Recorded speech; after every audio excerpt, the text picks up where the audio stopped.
Mama ngikhuluma lwanda. Khuluma lona ukuthula Ncube. Ukuthula Ncube udawa ngapha ekhaya. Ekhaya kusentaba zindoni. Wena ke mama ngesikhathi sempi wawunga. Ngesikhathi sempi ngangilapha edorobheni ngamfunda.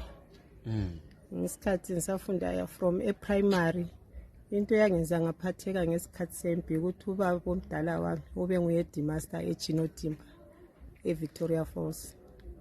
So kwakuthi nxa kulezinto ezifunwa ngama comrades bangicela esikolo bangithengele uniform eye boarding any boarding school but it was especially eMbakwe.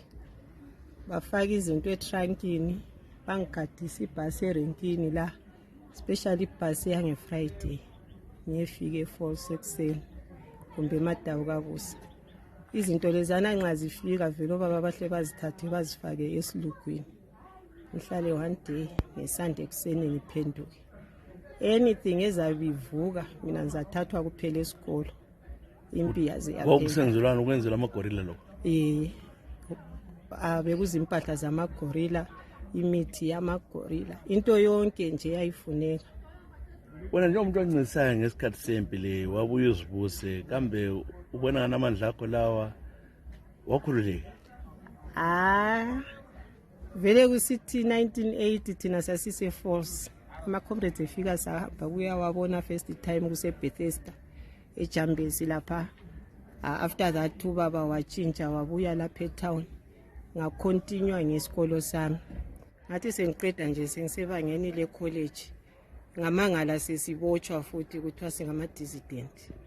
Ngakhanyela iage yami loku dissident vele ngangakwazi lokuthi kuthiwani. Sabotshwa sibili sasingu4 sahlala eStops camp lapha kule ndawo lapho kwakulabantu ababebotshwa khona eStops camp okwakudethenwa khona abantu ababotshiweyo. Sahlala sibili isikhathi about 3 months.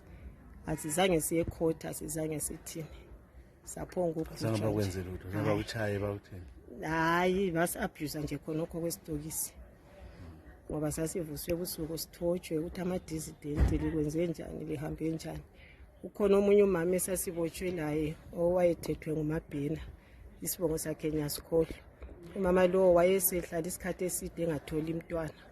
Wasezothola umntwana wakhe wayengamunyi ibele emunye uchago.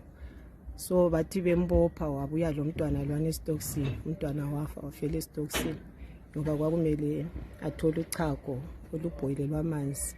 Instead kwangasela amanzi kwamele athatha amanzi empompi. Yikuyini kwalelwayelo ukuthi ne independence ikhona 43 years lapho thina. Hayi vela akula sakukhululeka.